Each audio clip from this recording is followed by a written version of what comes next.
رہے ہیں Pakistan overseas news. خبر شامل کرتے ہیں کویت سے۔ رپورٹ کر رہے ہیں MZ شرفی۔ انجینئر اختر نوید اور محمد ریحان ظفر کی جانب سے دوست احباب کے اعزاز میں افطار ڈنر۔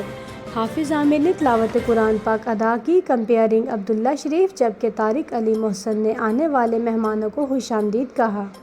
کویت نمائندہ خصوصی تفصیلات کے مطابق گزشتہ روز کمیونٹی کی سیاسی و سماجی شخصیت engineer Akhtar Naveed chief executive united dynamic group general trading and contracting company اور Mirza Muhammad Rehan Zafar chief executive Rehan united general trading and contracting company کی جانب سے دوست احباب کے اعزاز میں افطار ڈنر کا اہتمام کیا گیا، جس میں سفارت خانہ پاکستان کویت میں قائم مقام سفیر فیصل مجید اور پاسپورٹ آفس محمد عثمان نے خصوصی طور پر شرکت کی، جبکہ Tariq Ali Mohsin chairman Pakistan press club Kuwait نے آنے والے مہمانوں کا پرتپاک استقبال کیا۔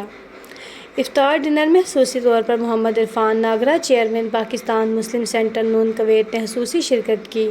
ان کے ہمراہ محمد زبیر شرفی صدر لیبر ونگ نون کویت، ڈاکٹر جہانزیب عثمان، انجینئر کاشف، عابد ملک بانی پاکستان پریس کلب، چوہدری کرم حسین باؤ گجر، چوہدری جہانگیر گجر، عبداللہ شریف، حافظ عامر، محمد ندیم، صاحبزادہ عرفان اعظم کیانی، خالد نور، محمد انعام، شریف حدیثوی، ڈاکٹر عدنان و دیگر نے خصوصی شرکت کی۔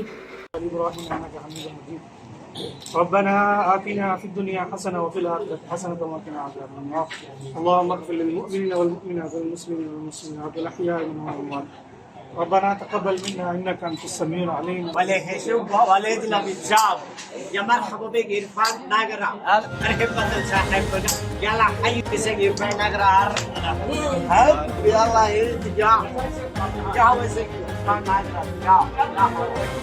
محفل رات گئے تک جاری و ساری رہی۔